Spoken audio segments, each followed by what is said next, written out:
9,105 ಮತಗಳ ಅಂತರದಿಂದ ಅನ್ನಪೂರ್ಣ ತುಕಾರಾಂ ಮುನ್ನಡೆ. ಗೆಲುವು ಖಚಿತ, ಘೋಷಣೆಯೊಂದೇ ಬಾಕಿ. ಸಿಪಿ ಯೋಗೇಶ್ವರ್ 22,548 ಮತಗಳ ಮುನ್ನಡೆಯಲ್ಲಿದ್ದಾರೆ. ಇನ್ನು ನಿಖಿಲ್ ಕುಮಾರಸ್ವಾಮಿ ಅವರಿಗೆ ಈ ಅಂತರವನ್ನು ಕ್ಯಾಚಪ್ ಮಾಡ್ಕೊಳ್ಳೋದು ಕಷ್ಟ. ಚನ್ನಪಟ್ಟಣದಲ್ಲಿ ಮುಸ್ಲಿಂ ಮತಗಳು ಮತ್ತು ನಗರ ಪ್ರದೇಶದ ಮತಗಳು ದೊಡ್ಡ ಪ್ರಮಾಣದಲ್ಲಿ ಸಿಪಿ ಯೋಗೇಶ್ವರರ ಕೈ ಹಿಡಿದಿರೋದು ಈ ಸಂಖ್ಯೆಗಳನ್ನು ನೋಡಿದ್ರೆ ಅರ್ಥ ಆಗ್ತಾ ಇದೆ. ಗ್ರಾಮೀಣ ಪ್ರದೇಶಗಳು ಮತ್ತು ಒಕ್ಕಲಿಗ ಮತಗಳು ಅಂದುಕೊಂಡಷ್ಟು ಪ್ರಮಾಣದಲ್ಲಿ ನಿಖಿಲ್ ಪರವಾಗಿ ಚಲಾವಣೆಯಾದಂತೆ ಕಾಣ್ತಾ ಇಲ್ಲ.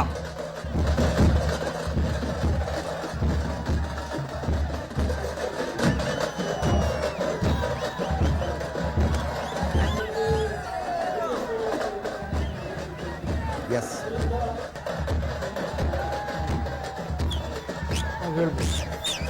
ಇಲ್ಲ, ಇನ್ನೊಂದು ಪ್ಲಸ್ ಪಾಯಿಂಟ್ ಇದೆ ಅಜಿತ್ ಸರ್. ನೋಡಿ, ಯಾವುದೇ ನಮಗೆ ಚುನಾವಣೆ ರಿಸಲ್ಟು ವಿಷಯ ಒಂದು ಕಡೆ ಇಡೋದಾದರೆ, ಜಾತ್ಯತೀತ ಜನತಾದಳ ಇವತ್ತು ನಮ್ಮ ಕಟ್ಟ ಕಡೆಯ ಕಾರ್ಯಕರ್ತ ಕೂಡ ಒಟ್ಟಾಗಿ ಎಲ್ಲರೂ ಬಂದು ಒಂದಾಗಿ ನಮ್ಮ ಶಕ್ತಿ ಮೀರಿ ಕೆಲಸ ಮಾಡಿದ್ದೀವಿ.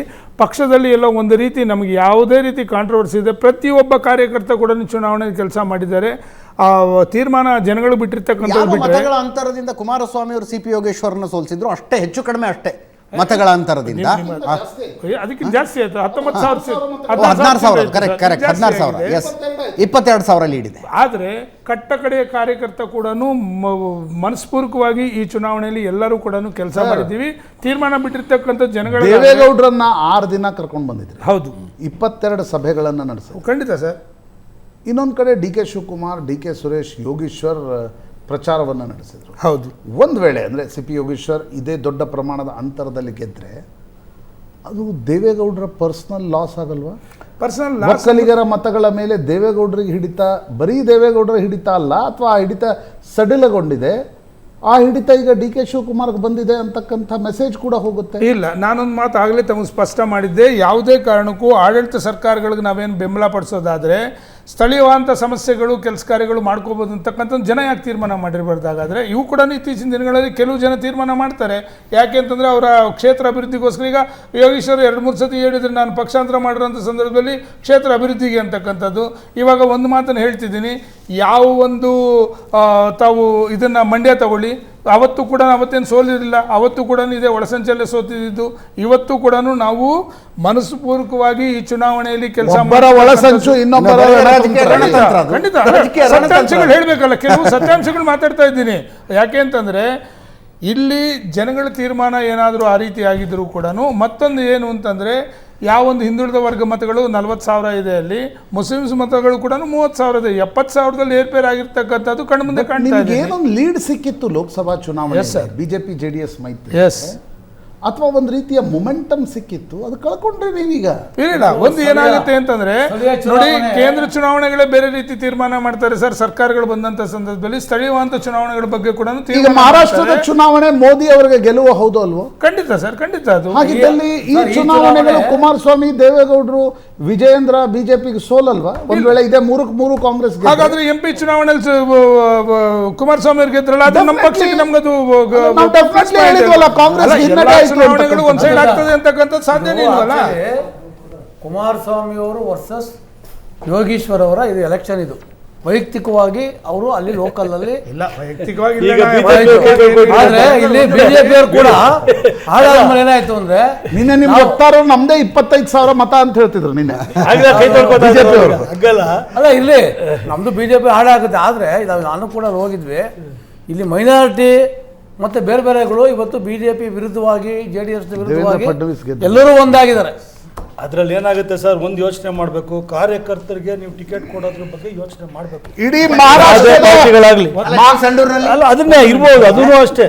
ನೀವು ಏನಾಗ್ತಾ ಇದೆ ಏನ್ ಮಾಡಿದ್ದೀರಾ ನೀವು?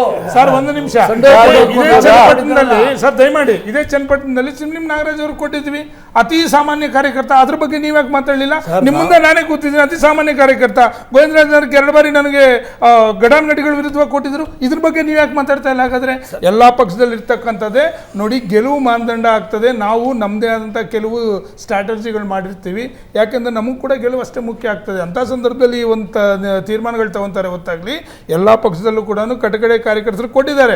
ವಿಶೇಷವಾಗಿ ಶ್ರೀಮಾನ್ ದೇವೇಗೌಡರು ಎಲ್ಲ ಸಮಾಜಗಳಿಗೂ ಮತ್ತು ಎಲ್ಲ ಕಾರ್ಯಕರ್ತರಿಗೂ ಕೂಡ ಕೆಲಸ ಮಾಡಿದವ್ರಿಗೆ ಅವಕಾಶ ಕಲ್ಪಿಸ್ಕೊಟ್ಟಿದ್ದಾರೆ. ಇಲ್ಲ ಅಂತಕ್ಕಂಥ ಮಾತಿಲ್ಲವೇ ಇಲ್ಲ. ಈ ಸೋಲು ಗೆಲುವುಗಳು ಏರ್ಪೇರ್ ಆಗ್ತಾ ಇರುತ್ತೆ. ಅದ್ರ ಬಿಟ್ಟರೆ ಯಾವುದೇ ಕಾರಣಕ್ಕೂ ಕೂಡ ಶ್ರೀಮಾನ್ ದೇವೇಗೌಡರು ಯಾವುದೇ ಕಾಲದಲ್ಲೂ ಕೂಡ ಕಾರ್ಯಕರ್ತರು ಇವತ್ತು ಕೈ ಹಿಡಿದಿರ್ತಕ್ಕಂಥದ್ದೇ ಕಾರ್ಯಕರ್ತರು ಈ ಪಕ್ಷದಲ್ಲಿ.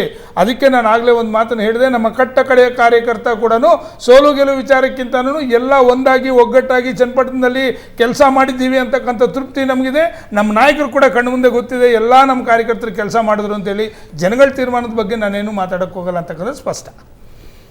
ಅಜಿತ್, ಮಹಾರಾಷ್ಟ್ರದಲ್ಲಿ ನಾಗ್ಪುರ್ನಿಂದ ದೇವೇಂದ್ರ ಫಡ್ನವೀಸ್ ಸತತ 5ನೇ ಬಾರಿಗೆ ಗೆಲುವನ್ನು ದಾಖಲಿಸಿದ್ದಾರೆ. ಓಕೆ, ವಾಪಸ್ ಮುಖ್ಯಮಂತ್ರಿ ಆಗ್ತಾರಾ? That is very important question in Maharashtra. ಯಾಕಂದರೆ ಇಡೀ ಒಂದು ಚುನಾವಣೆಯ ರಣತಂತ್ರವನ್ನು ದೇವೇಂದ್ರ ಫಡ್ನವೀಸ್ ಹೆಣೆದಿದ್ರು. ದೇವೇಂದ್ರ ಫಡ್ನವೀಸ್, ಏಕನಾಥ್ ಶಿಂದೆ ಮತ್ತು ಅಜಿತ್ ದಾದಾ ಪವಾರ್ ಏನು ಲೋಕಸಭಾ ಚುನಾವಣೆಯಲ್ಲಿ ಒಂದು ದೊಡ್ಡ ಸೆಟ್ಬ್ಯಾಕ್ ಆಗಿತ್ತು. ಆ ಸೆಟ್ಬ್ಯಾಕ್ನ ನಂತರ ಒಂದು ದೊಡ್ಡ ಜಯದತ್ತ. At this point of time 215 ಕ್ಷೇತ್ರಗಳಲ್ಲಿ ಮಹಾಯುತಿ ಮುಂದಿದೆ. 58 ಕ್ಷೇತ್ರಗಳಲ್ಲಿ ಮಾತ್ರ ಮಹಾವಿಕಾಸ್ ಅಘಾಡಿ. ಅಂದರೆ 19ರ ಚುನಾವಣೆಯನ್ನು ನೀವು ತೆಗೆದುಕೊಂಡ್ರೆ ಏಕಾಂಗಿಯಾಗಿ ಶಿವಸೇನೆ ಏನು ಸೀಟ್ ತೆಗೆದುಕೊಂಡಿತ್ತು ಅಷ್ಟು ಸೀಟನ್ನು 3 ಪಾರ್ಟಿಗಳು ಸೇರಿ ತೆಗೆದುಕೊಳ್ತಾ ಇವೆ. ಮಹಾರಾಷ್ಟ್ರದಲ್ಲಿ ಕಾಂಗ್ರೆಸ್ ನೋಡಿ 19, ಉದ್ಧವ್ ಠಾಕ್ರೆ 20, ಶರದ್ ಪವಾರ್ 14. ನನಗೆ ಸೂರಜ್ ಹೆಗಡೆ ಅವ್ರಿಗೆ ಈ ಪ್ರಶ್ನೆಯನ್ನು ಕೇಳಲೇಬೇಕು. ಕರ್ನಾಟಕದ 3 ಗೆಲುವನ್ನು ನಾವು ಹೆಂಗೆ ಸಿದ್ದರಾಮಯ್ಯನವರಿಗೆ, ಡಿ ಕೆ ಶಿವಕುಮಾರ್ ಕ್ರೆಡಿಟನ್ನು ಕೊಡ್ತೀವೋ, ಲೋಕಸಭಾ ಚುನಾವಣೆಯಲ್ಲಿ ನಿಮಗೇನೋ ಒಂದು ಎಡ್ಜ್ ಸಿಕ್ತು. ಪ್ರಾಯಶಃ ಹರಿಯಾಣ ಮತ್ತು ಮಹಾರಾಷ್ಟ್ರವನ್ನು ಕಳ್ಕೊಂಡ್ಬಿಟ್ರಿ. ನಿಮ್ಮ ಬಳಿ ಚುನಾವಣಾ ಮ್ಯಾನೇಜರ್ಗಳಿಲ್ಲವೋ, ಚುನಾವಣೆಯನ್ನು ನಿಭಾಯಿಸುವ ಶಕ್ತಿ ಇಲ್ಲವೋ. ಲೋಕಸಭಾ ಚುನಾವಣೆಯಲ್ಲಿ ನಿಮಗೇನೊಂದು ಎಡ್ಜ್ ಸಿಕ್ಕಿತ್ತು. 99 ಸೀಟ್ಗೆ ಹೋದ್ರಿ, ರಾಹುಲ್ ಗಾಂಧಿ ವಿರೋಧ ಪಕ್ಷದ ನಾಯಕರಾದರು. ಬಟ್ ಆ ಕಿಲ್ಲರ್ ಇನ್ಸ್ಟಿಂಕ್ಟ್ ಕಾಣ್ತಿಲ್ಲ ನಿಮ್ಮ ಬಳಿ. ಮಹಾರಾಷ್ಟ್ರದಲ್ಲಿ ನಾವು ಆ್ಯಕ್ಚುಲಾಗಿ ನೀವು ಹೇಳ್ದಾಗ ಇನ್ನೂ ಚೆನ್ನಾಗಿ ಮಾಡಬೇಕಿತ್ತು. ಚೆನ್ನಾಗಿ ಯಾಕಂದ್ರೆ ನಮಗೆ ವಿದರ್ಭ ರೀಜನ್ ನಾವು ಯಾವುದು ಇಲ್ಲಿವರೆಗೂ ಫ್ರಾಂಕ್, ನೀವು ಕೂಡ ದಿಲ್ಲಿಯ ರಾಜಕಾರಣವನ್ನು ತುಂಬ ಹತ್ತಿರದಿಂದ ನೋಡಿದಿರಿ. ಮಹಾರಾಷ್ಟ್ರದಂಥ ರಾಜ್ಯದಲ್ಲಿ 19 ಸೀಟ್ ಅಂತಂದ್ರೆ ಏನು? ನಾವು ಕಂಟೆಸ್ಟ್ ಮಾಡಿದ್ದು 106. ಅದರಲ್ಲಿ ಎಷ್ಟು? ಆ್ಯಕ್ಚುಲಾಗಿ ನಾವು ಇನ್ನೂ ಚೆನ್ನಾಗಿ ಮಾಡಬೇಕು. 20% ಸ್ಟ್ರೈಕ್ ರೇಟ್ ಇದ್ರೆ ಇನ್ನೂ ಸ್ವಲ್ಪ ಚೆನ್ನಾಗಿ ಆಗಬೇಕಾಗಿತ್ತು ಅಂತ. ನಾವು ವಿದರ್ಭಲ್ಲಿ ಇಷ್ಟು ಕಮ್ಮಿ ಆಗುತ್ತೆ ಅಂತ ಅಂದ್ಕೊಂಡಿರಲಿಲ್ಲ ಅಜಯ್. ವಿದರ್ಭ ನಮಗೆ ಒಂದು ಇವ್ರು ಹೇಳ್ದಂಗೆ ಮರಾಠ OBC ರಿಸರ್ವೇಷನ್ನು ಎಫೆಕ್ಟ್ ಆಗಿದೆಯಾ ಥಿಂಕ್ ಮಾಡಬೇಕು. ನಮ್ಮ ಸೀಟ್ ಸೆಲೆಕ್ಷನ್ ಯಾವ ರೀತಿ ಆಗಿದೆ ಅದನ್ನು ಯೋಚನೆ ಮಾಡಬೇಕು. ಇದು ಕೂತ್ಕೊಂಡು ಯೋಚನೆ ಮಾಡುವಂಥ ವಿಚಾರಣ. ಯಾಕಂದರೆ ನಮಗೆ ಆ ಒಂದು ಭಾಗ ಭಾರಿ ಸ್ಟ್ರಾಂಗ್ ಆಗಿ ಇಷ್ಟು ವರ್ಷಗಳಿಂದ ಸ್ಟ್ರಾಂಗ್ ಆಗಿತ್ತು. ಆ ಭಾಗದಲ್ಲೂ ನಮ್ಗೆ ಹಿನ್ನಡೆ ಆಗಿದೆ ಅಂತಂದರೆ ನಾವು ಯೋಚನೆ ಮಾಡಲೇಬೇಕು. ಆ ಮನೋಜ್ ಜಾರಂಗೆ ಫ್ಯಾಕ್ಟರ್ ಮೇಲೆ ನೀವು ಜಾಸ್ತಿ ಅವಲಂಬಿತವಾಗಿದ್ರಿ ಅಂತ ಅನ್ಸುತ್ತೆ. ಅಂದರೆ ಮರಾಠ ಕನ್ಸಾಲಿಡೇಟ್ ಆಗುತ್ತೆ BJPಯ ವಿರುದ್ಧ, ಸಂವಿಧಾನ ಬದಲಾವಣೆ ಅಂತ ಕಾರಣದಿಂದ ದಲಿತರು ಒಟ್ಟಾಗಿ ಬರ್ತಾರೆ, ಮುಸ್ಲಿಂ ಮತಗಳು ನಮ್ಮ ಬಳಿ ಇವೆ, ಆ ಕಾರಣದಿಂದ ನಾವು ಲೋಕಸಭಾ ಚುನಾವಣೆಯೂ ಗೆದ್ವಿ, ವಿಧಾನಸಭಾ ಚುನಾವಣೆಯೂ ಗೆದ್ದು ಬಿಡ್ತೀವಿ ಅಂತ. ಅಲ್ಲ, ಅದು ಒಂದು ಅದು ಅಲ್ಲ, ಅದೇ ಓವರ್ ಕಾನ್ಫಿಡೆನ್ಸ್ ನಿಮಗೆ ಮುಳುವಾಗಿದೆ ಇಲ್ಲಿ. BJP ಅಂದರೆ ನೀವೊಂದು ಕೋರ್ಸ್ ಕರೆಕ್ಷನ್, ಒಂದು ಎಷ್ಟು ಕೋರ್ಸ್ ಕರೆಕ್ಷನ್ ಅದು? 14%. ಜಾಸ್ತಿನೇ ಆಗಿದೆ. 14% ಡಿಫ್ರೆನ್ಸು ಉಲ್ಟಾನೇ ಆಗಿದೆ ಅದು. ಅಂದರೆ ನಾವು ಇಲ್ಲಿ ಪಶ್ಚಿಮ ಮಹಾರಾಷ್ಟ್ರ, ಮರಾಠವಾಡ, ಕೊಂಕಣ್ ಮೊದಲಿಂದಲೂ ಸ್ವಲ್ಪ ವೀಕೆ ಇತ್ತು. ವಿದರ್ಭ ಆಯಿತು, ಮರಾಠವಾಡ ವಿದರ್ಭ ರೀಜನ್ ನಾವು ಸ್ಟ್ರಾಂಗ್ ಆಗಿದ್ದೀವಿ. ಅದನ್ನು ಇಲ್ಲ, ಈ ವಿದರ್ಭಲ್ಲೇ ನಮ್ಗೆ ದೊಡ್ಡ ಹಿನ್ನಡೆ. ಅಲ್ಲಿ ನಮ್ಮ ಟಿಕೆಟ್ಸು ಜಾಸ್ತಿ ತೊಗೊಂಡಿದ್ವಿ. 58 ಚಿಲ್ಲರೆ ಟಿಕೆಟ್ ತೊಗೊಂಡಿದ್ವಿ ಅಲ್ಲಿ. ಅಲ್ಲಿ ನಮಗೆ ಸ್ವಲ್ಪ ಹಿನ್ನಡೆ ಆಗಿದೆ. ನಿನ್ನೆ ನಿಮ್ಮ ನಿತಿನ್ ರಾವತ್, ನಾವು ಅಧಿಕಾರಕ್ಕೆ ಬರ್ತೀವಿ, ಸಿಂಗಲ್ ಲಾರ್ಜೆಸ್ಟ್ ಪಾರ್ಟಿ ಕಾಂಗ್ರೆಸ್ ಆಗುತ್ತೆ, ಮುಖ್ಯಮಂತ್ರಿ ನಮ್ಮವರೇ ಆಗಬೇಕು ಅಂತ ಹೇಳಿಕೆ ಅಧಿಕೃತವಾಗಿ ಮಾಧ್ಯಮದ ಮುಂದೆ ಹೇಳಿಕೆ. ನಮ್ಮವರೇ ಮುಖ್ಯಮಂತ್ರಿ ಅದು ವಿಶ್ವಾಸ ಯಾರೇ ಆಗಲಿ ಎಲೆಕ್ಷನ್ ಮೊದಲು ಹೇಳ್ತಾರೆ ಅಜಯ್. ಈಗ ಆ ಥರ ಬೊಮ್ಮಾಯಿಯವ್ರು ನಾನೇ ಗೆಲ್ತೀನಿ ಅಂತ ಹೇಳಿರಲಿಲ್ವಾ? ಈಗ ಹಿನ್ನಡೆ ಆಗ್ತಾ ಇಲ್ವಾ? ಆ ಥರ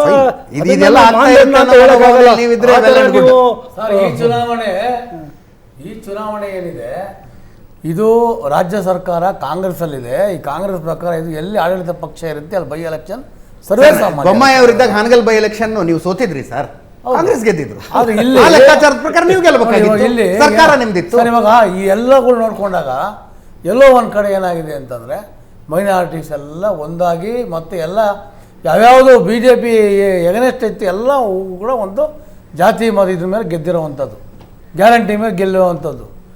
ಅಲ್ಲ ನೋಡಿ ಸರ್, ಗೆದ್ದಾಗ ಈ ಥರ ಹೇಳೋದು, ಅಥವಾ ನೀವು ಗೆದ್ದಾಗ ಇದು ಮೋದಿಯವರಿಂದ ಗೆದ್ವಿ ಅಂತ ಹೇಳೋದು, ಸೋತಾಗ ಬೇರೆಯವ್ರ ಮೇಲೆ ಎತ್ತಾಕೋದು, ಅದರಿಂದ ಉಪಯೋಗ ಇಲ್ಲ ಸರ್. ಒಂದು ಮಾತು ಏನಾಗುತ್ತೆ, ಎರಡಕ್ಕೂ ಒಂದೇ ರೀತಿ ನಾವು ಸೋತಿದ್ದೀವಿ. ಮಹಾರಾಷ್ಟ್ರನ ಅರ್ಥ ಮಾಡ್ಕೋಬೇಕು, ಸೋತಿದ್ದೀವಿ. ಇಷ್ಟು ಮಟ್ಟಿಗೆ ಸೋಲ್ಬಾರ್ದಿತ್ತು ನಮಗೂ. ನೀವು ನೋಡಿ, ನೀವು ಒಂದು ಇದರಿಂದ ಯೂತ್ ಕಾಂಗ್ರೆಸ್ನ ಇನ್ಚಾರ್ಜ್ ಆಗಿದ್ರಿ ಹಿಂದೆ. ಏನು ಪಾಠ ಕಾಂಗ್ರೆಸ್ ಈಗ ಹರಿಯಾಣದಿಂದ ಕಾಂಗ್ರೆಸ್ ಏನು ಪಾಠ ಕಲಿತು, ಮಹಾರಾಷ್ಟ್ರದಿಂದ ಕಾಂಗ್ರೆಸ್ ಏನು ಆತ್ಮಾವಲೋಕನವನ್ನು ಮಾಡ್ಕೊಳ್ತಾ ಇದೆ? ಈಗ ಅವರು ನೋಡಿ, ಮೋದಿ ಮತ್ತು ಅಮಿತ್ ಶಾ ರಾಜ್ಯದ ವಿಧಾನಸಭಾ ಚುನಾವಣೆಗಳ ಪ್ರಚಾರಗಳಲ್ಲಿ ತುಂಬ ಮುಂದೆ ಬಂದು ಕಾಣ್ತಾ ಇಲ್ಲ ಅಂತಕ್ಕಂಥದ್ದು 2 ಚುನಾವಣೆಗಳಲ್ಲಿ ನೋಡ್ಲಾಗ್ತಾ ಇದೆ. ಎಲ್ಲ ಅದಿಲ್ಲ ಪ್ರಶಾಂತ್ ಅವರೇ, ಈ ಸತಿನೂ ಮಹಾರಾಷ್ಟ್ರಲ್ಲಿ 7 ಬಾರಿ ಮಾತ್ರ ಕರ್ನಾಟಕದಲ್ಲಿ ಓಡಾಡ್ತಾ ಇಲ್ಲ ಅವರು. ಎರಡೂ ಚುನಾವಣೆಗಳಿಗೆ ಫುಲ್ ಫ್ಲೆಜ್ ಓಡಾಡಿದ್ದಾರೆ. ಪ್ರಧಾನಮಂತ್ರಿಗಳು ಈಗೀಗ ನಾನು ನೋಡ್ತಿರೋದು, ಇಷ್ಟೊಂದು ಪ್ರಧಾನಮಂತ್ರಿಗಳು ಯಾವ್ದಾದ್ರು ರಾಜ್ಯ ಚುನಾವಣೆಗೆ ಬಂದಿದ್ರೆ ಅದು ಮೋದಿಯವರೊಬ್ಬರೇ. ಮೊದಲಾದರೆ ಪ್ರಧಾನಮಂತ್ರಿಗಳು ಒಂದು 1 or 2 ವಿಸಿಟ್ಸ್ ಇರೋದಷ್ಟೇ. ಇಷ್ಟೊಂದು ಒಂದು ಪ್ರಧಾನಮಂತ್ರಿಗಳು ಒಂದು ಚುನಾವಣೆಗೂ ರಾಜ್ಯ ಚುನಾವಣೆ.